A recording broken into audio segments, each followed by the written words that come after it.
All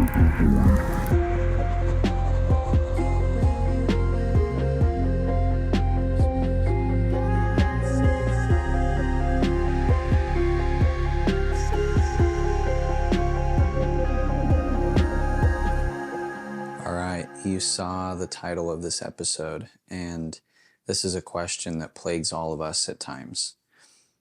I'm sure that you have somebody in your life that you love so much, and you just really wish that they would change. Not change who they are, but in fact be true to who they are. You wish that they would stop acting in ways that are harmful to the people around them or to themselves.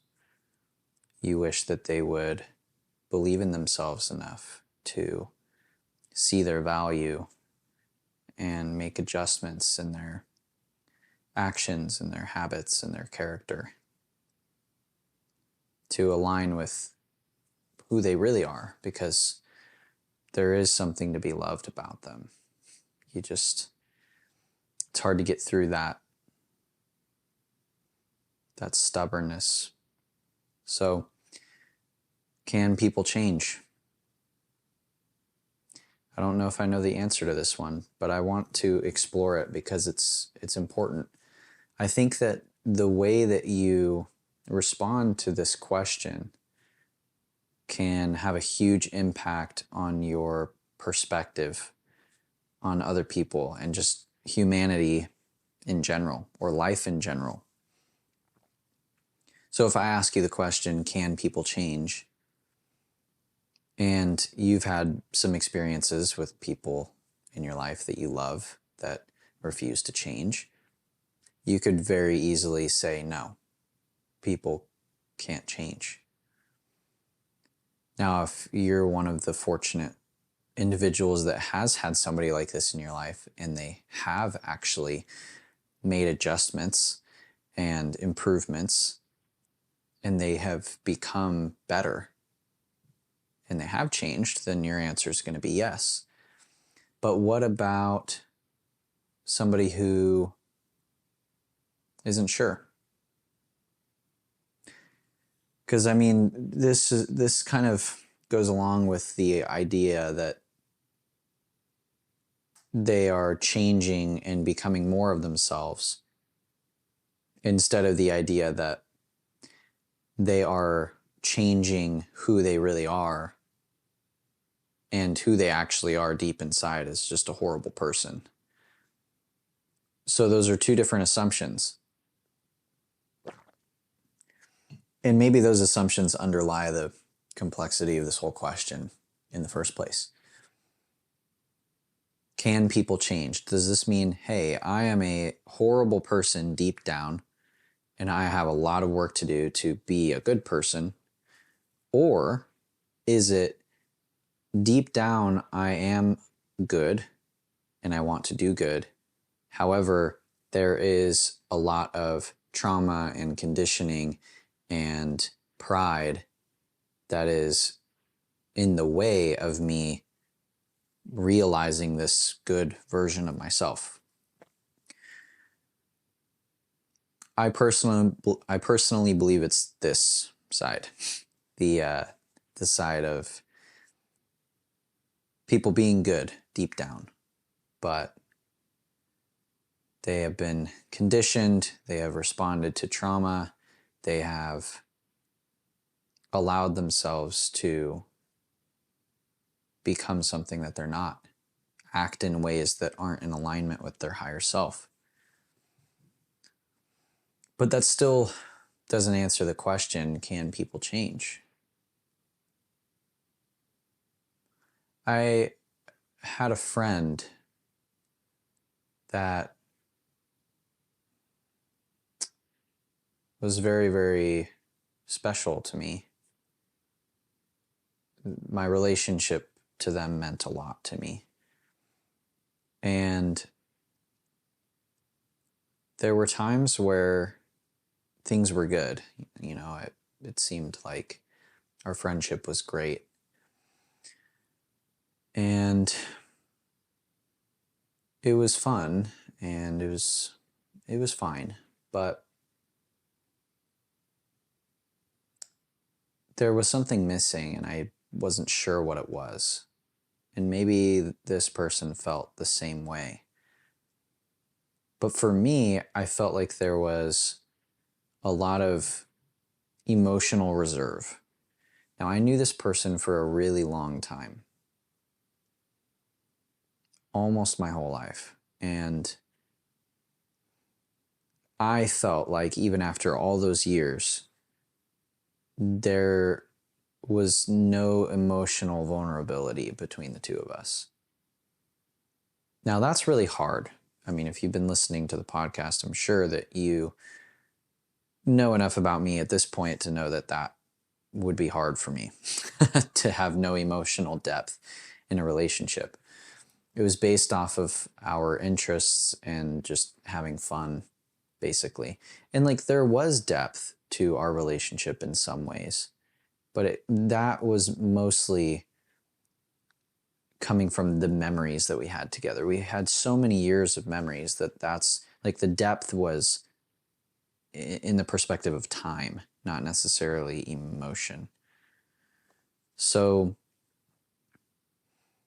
towards the later years of our friendship, I started realizing this lack of emotional vulnerability in our relationship.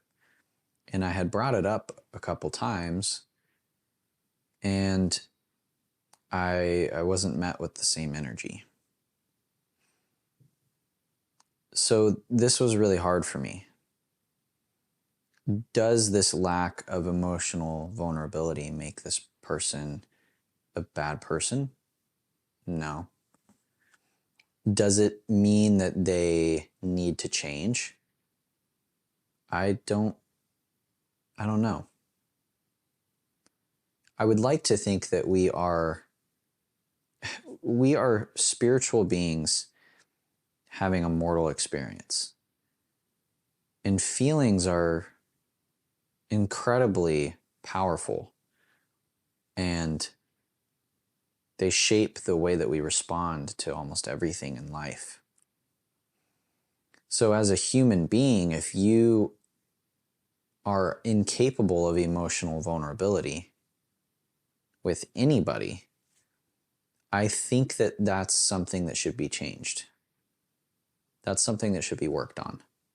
Because if you don't work on that, if you don't dive into the reasons why you do things, the reasons why you respond to things, the reasons why all of your relationships go a similar way, if you don't ask why, and you don't dive into the feelings that are driving a lot of your actions, and you don't care to dive into the feelings that drive the actions of the people that you love,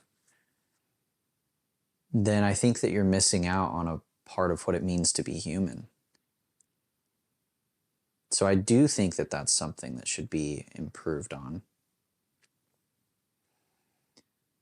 But maybe I was just somebody that this person wasn't able to be emotionally vulnerable with. Maybe I wasn't as inviting or safe to that kind of thing as I thought I was. It would really suck to hear that, but it always sucks to hear that you're not as good as you think you are. So it's tough. I don't know if this person has changed. We're no longer friends. And that's okay, because not every relationship is meant to last your whole life. Some relationships serve a purpose for a specific time in your life, and that's okay too. But I'm no longer friends with this person. And to this day, I haven't seen any emotional vulnerability. Maybe a little bit with their partner, but I mean, you got to be crazy to not have that, right? So I don't know if this person has changed. And I also don't know if I'm just one of the people that they're not emotionally vulnerable with, but they're vulnerable with other people. As much as that sucks for me, that means that, okay, this person is selectively vulnerable, which I think is okay. I think it's good to protect your energy. I think it's good to not cast your pearls before swine. I think that overall, it's good to be mindful of who you are letting in. Now, because some people just only have so much reserve, especially if they're introverted. So that's something to take into account. But if I am just one of all of the people in this person's life that is not seeing any emotional vulnerability from this person, then yes, I think that should be changed. So that's another component to this question. Can people change? It's like, should they? Is the change that you want to see in them a change that should be made? That's a hard question to ask because it requires you to be honest with yourself. Why do you want this person to change? What is it about them that you wish was different? And why? So I'll give another example. You have a parent-child relationship, and the child has expressed over many years that the parent is causing them harm. And no matter what the child does to communicate this to the parent refuses to take accountability and acknowledge what they're doing wrong and actively take steps to improve this and fix it. Now, nobody's perfect, so it's not like you can just go from, having a really toxic tendency to not having it at all. In fact, life is, I think, a constant battle against the conditioned tendencies that we have. But massive improvements can be made, and you have to believe that, Like, that's the first thing, is that you have to believe that you can improve. No, the first thing is you have to be able to recognize that this is something that should be improved on. This is something that should be changed. That's the first step. So again, the first step to change is awareness. You have to become aware of the issue, and you have to acknowledge that it's an issue. Then you have to believe that you can change. You have to believe that that's not who you are. There are so many people. This is why astrology is tricky. I have given astrology a much more fair chance than I ever have before. I used to write it off a lot because I think that just like any other personality test, there are people that take this method of understanding yourself to the extreme, and they justify toxic traits and bad decisions because it's who they are. It's their personality. Oh, I'm just a Gemini, so I treat other people like shit. It's just my sign. It's like, okay, this is why I don't like the personality test stuff, because there are people that take it to the extreme. So you have to be willing to acknowledge that, okay, this is a trait that I have. This is a tendency that I have. This is a habit that I have, and it's not good. It's not who I am. It is just the way that I have been deciding to respond. And it's not okay. So that's the second step. And then you have to believe that you can actually change. Because if you don't, and you're like, oh, I'm just stuck with it, then you're doing a disservice to yourself and the people that love you. And the world, to be honest. So somebody changing is very complex. But I'll tell you what, from personal experience, I know that I've changed. I used to be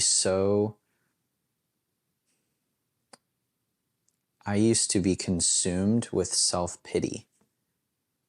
And I had good reasons. I was bullied a lot throughout school, especially elementary and middle school. It was pretty bad. And sometimes I wonder if the people that bullied me even remember. Because if I was conscious of the things that I was doing to bully other people, it would keep me up at night. And I'm sure that I've, like, you know, my brother told me recently, my younger brother, I only have, I'm the oldest.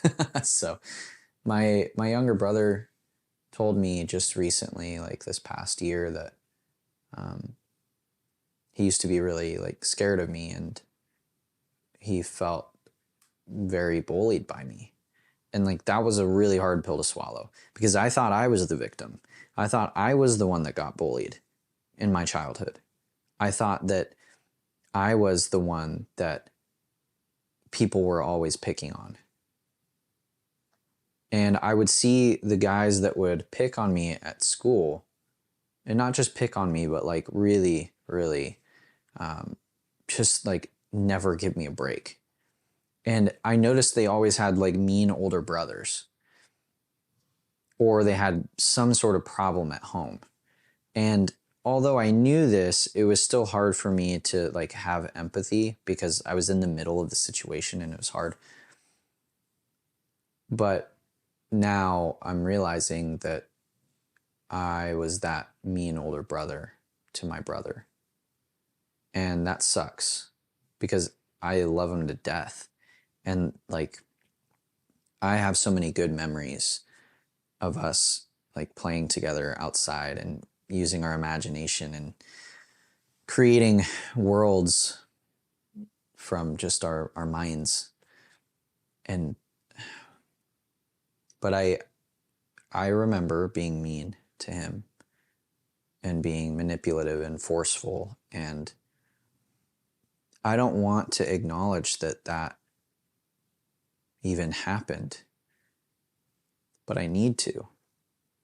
And so now I have two choices. I can either say to myself, well, that's just who I am. Actually, I have three choices. I can either just own that thing and identify with it, be like, yeah, that's just who I am, toughen it up. I could also deny that that was the case. So a lot of people that hurt other people in their lives, they will just deny that it's a problem. They will act like it's normal, or they'll play the victim, even though they are the one perpetuating the abuse or the hurtful action. So you could just deny that it's even a problem, or you can do what I've had to do, which is accept that, okay, I did these things, I acted in this way. It doesn't matter if you meant it or not, like you still did it. And I understand that those actions, a lot of those were fueled by me being bullied and me feeling like I wasn't enough and me feeling powerless. And I did those things and it was wrong. And I hurt somebody that I love. And I know I was this way with my sister too. Like, I'm just bringing the situation with my brother in it because he specifically mentioned this recently. But I know I was mean to my sister too. I felt justified. She was always tattling on me. Again, I felt like the victim. So I've had to own that that's what I did, but I know that that's not who I am. I know that deep down I am a caring, gentle, kind, empathetic person. I care about people a lot. I want to help people. I want to see people succeed. I want to lift other people up around me. But I haven't always done that. I have many times acted out of character due to conditioned responses and fear. But I've had to take accountability and change. I've had to realize what being a true leader really means. I was told growing up that I was a good leader. And I did show signs of that. I was really good at getting people together and, getting everybody to play a game together, or getting everybody to clean up together, or whatever it might be. But there were times where I was not a good leader, and where I used fear instead of respect. And that's not okay. As a parent, it's not okay for you to use fear instead of respect. Respect goes both ways. If your children do what you tell them to do, you should ask yourself why they're doing it. You should take a really hard look at the way that they're responding to you and ask yourself, are they obeying because they respect me, or are they obeying because they fear me? And I specifically bring up the parent-child relationship or dynamic because it's one of the most crucial dynamics, if not the most crucial dynamic known to man and woman. Like, it is so extremely important. The future and the history of humanity is defined by parent-child relationships. So that's totally worth exploring. But I think that that's probably the path to change. You have to acknowledge that there's a problem.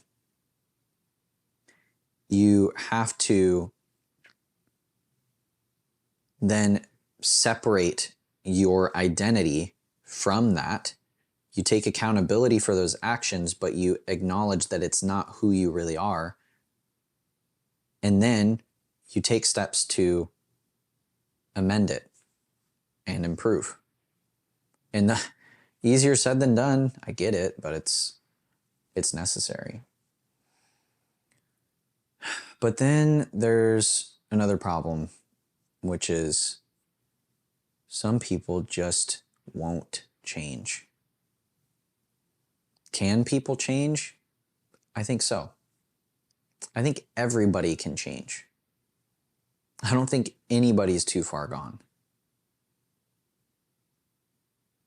But I do think that there are people that are unwilling to change.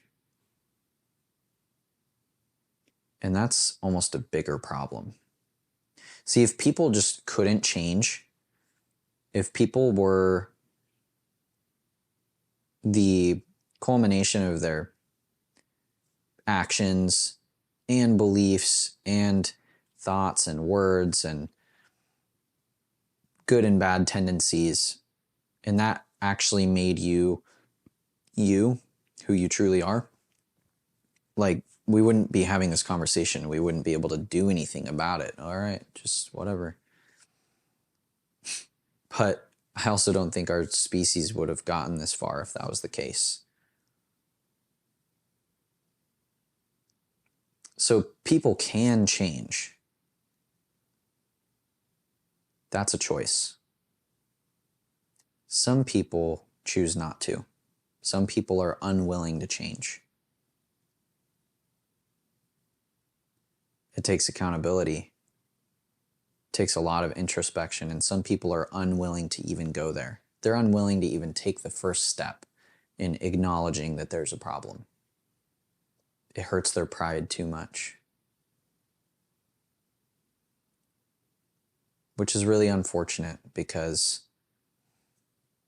I think the world would be in a lot better place right now if there were more people willing to acknowledge that a change is needed. But some people are unwilling. I don't know if that's something that can be fixed. I think if you're willing to change, you can.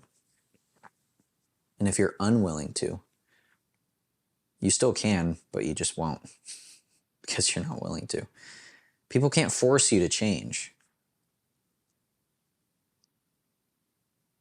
It's a choice that you have to make. If you have people in your life that are asking you to change, I think it's good to take a hard look at that. Sometimes people want you to change because they don't want you to be better than them. They don't want you to be in a better place than them. They don't want you to live a more fulfilling life than they have. They don't want you to exist on a higher vibration than they do. And so they want you to change because it hurts their ego to see you like that.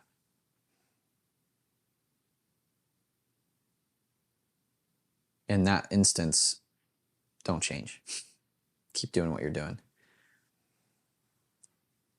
But there are other reasons why somebody might want you to change. Maybe they've given you their perspective and their external view and their personal experience with you, and have communicated to you that you are causing harm, that you are leaving a wake of damage behind you everywhere you go. And in that instance, again, you got to take a hard look at it. Is your pride worth more than the fulfillment of the people around you and yourself? Hurting other people only hurts you, especially going along with the idea of collective consciousness. If we are all connected to one divine consciousness, then anything that you do to somebody else, you're doing to yourself. And that's why it feels wrong when you do something wrong. If I hurt somebody, it's going to feel bad inside of me because I'm hurting myself, because we're all one. So you're stuck in this cycle of negativity.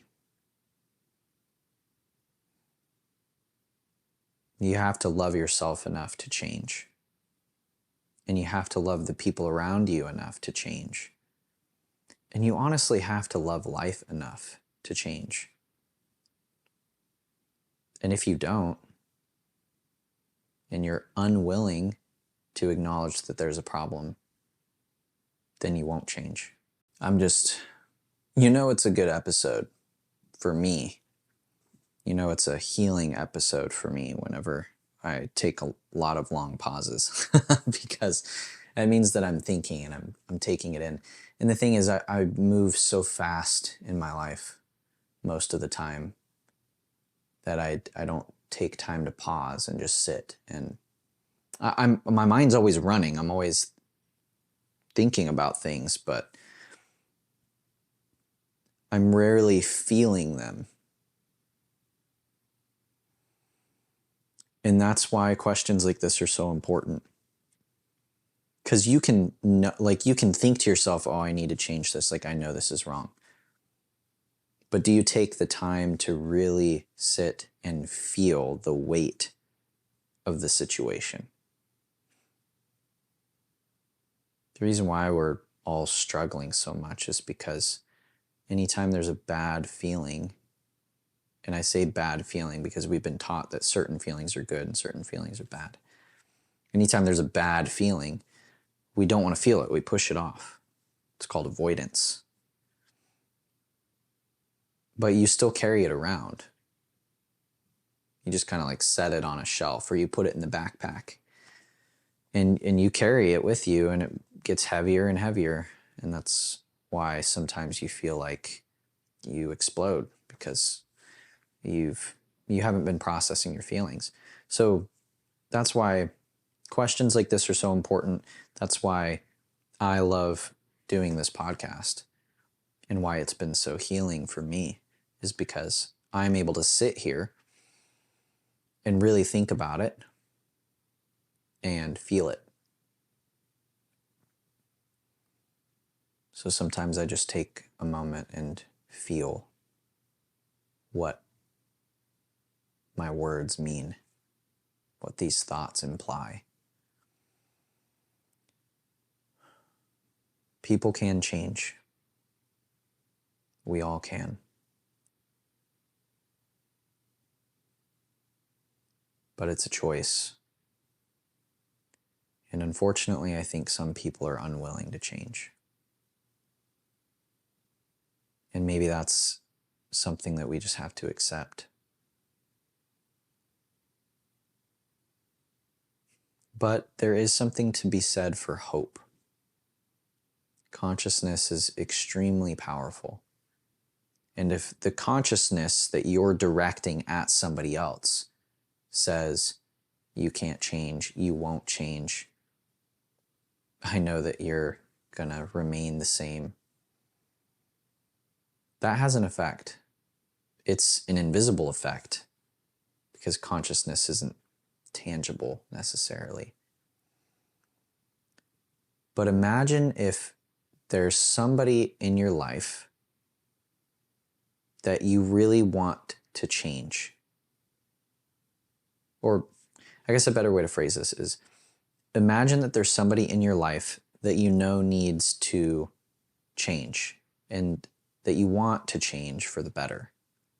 You know that who they are deep down is a good person, but they allow their conditioned responses and their fear and their pride to take the reins and dictate how they go about life. And let's say there's quite a few other people in their life that also want them to change. And over time, there's not really a sign of change. And so all of these people start thinking, this person's never going to change. This person can't change. And they're directing their consciousness at this person, and it's negative. It's suppressive. If consciousness is the most powerful force in the universe, then what kind of an effect do you think that would have on this person? What if instead everybody was saying, I know this person can change.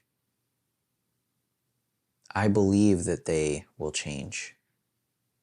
Someday they will see. I know that they will eventually be willing to change. I know that they can. I believe that they can. And you're sending high vibrational thoughts directed at them. What kind of an effect would that have? If you knew that everybody in your life believed that you couldn't change, what would be the point?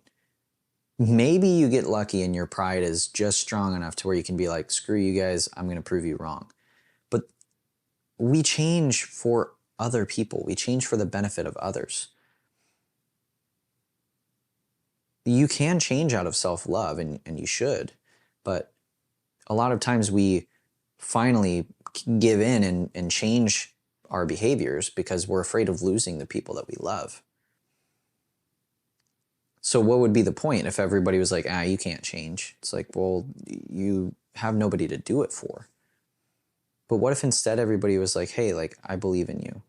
You know, you have this struggle, you have this issue, you have this tendency, and it's not good, it's not okay.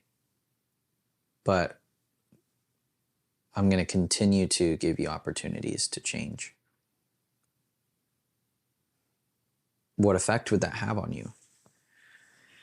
And then the last piece of this puzzle is, where do you draw the line?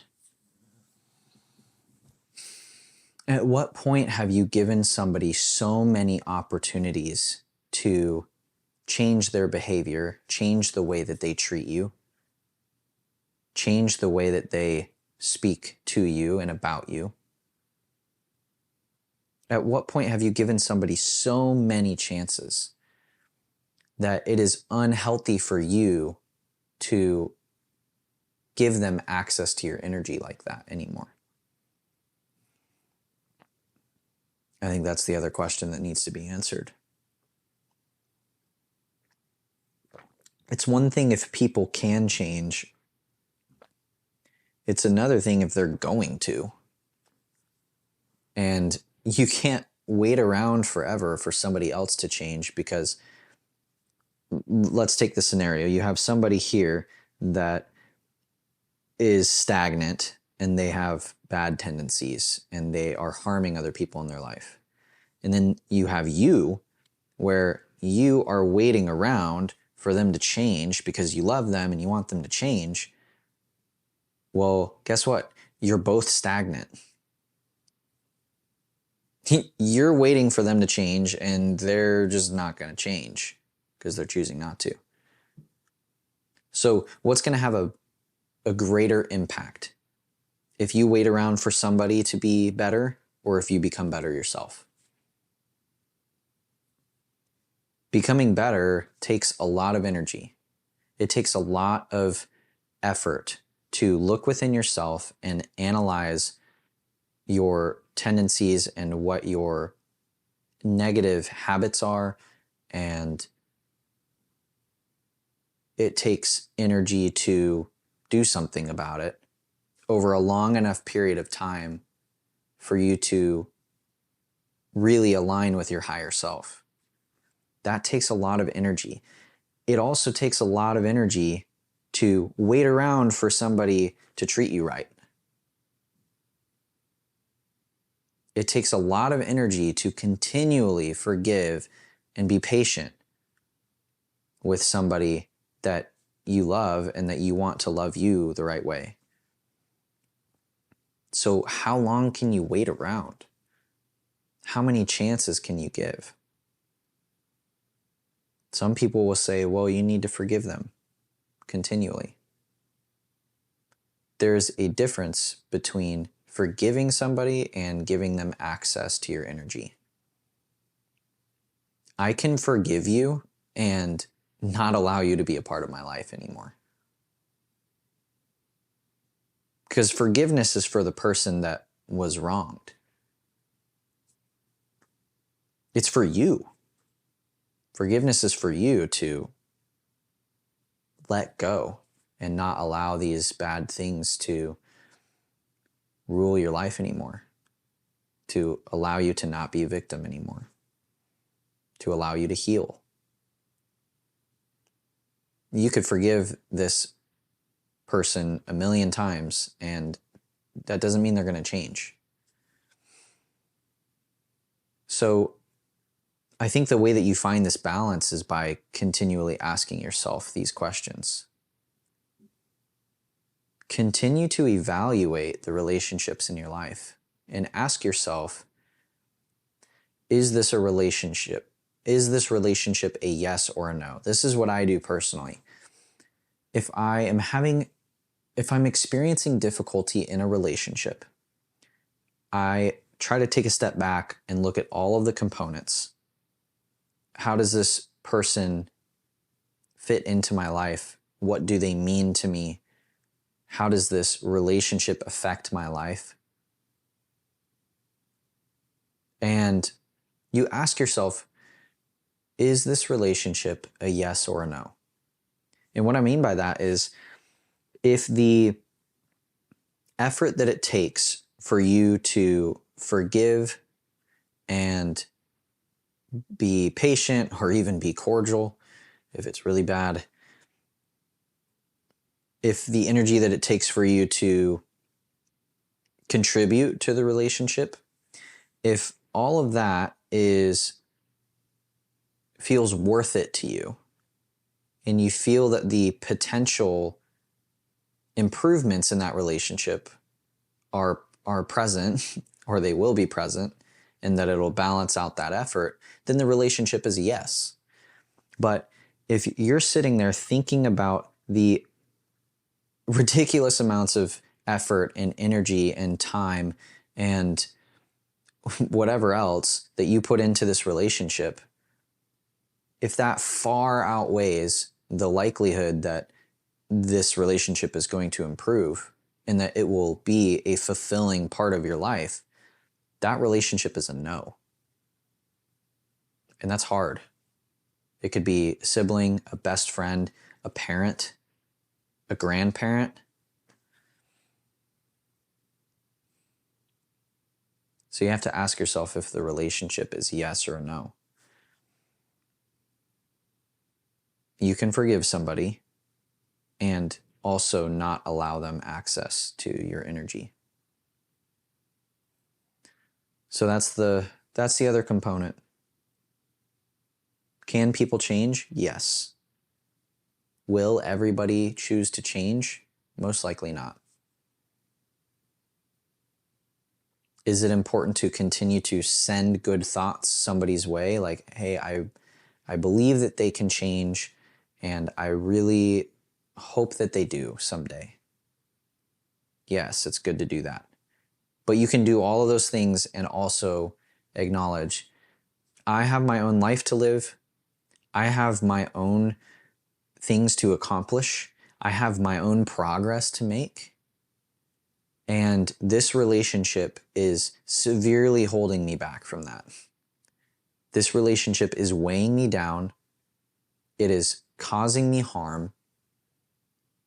And it is simply not worth it anymore.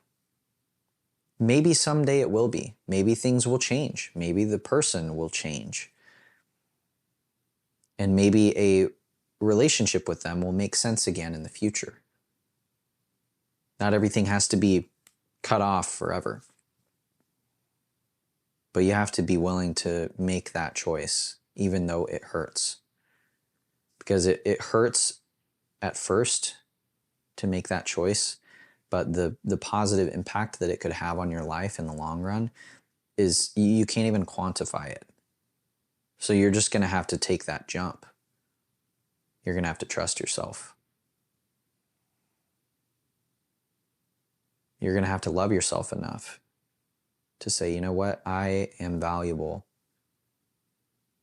without this person. I don't need this person for validation. I don't need this person for love. I don't need this person for meaning, companionship, whatever it might be. Parent, sibling, spouse, friend, coworker, you name it.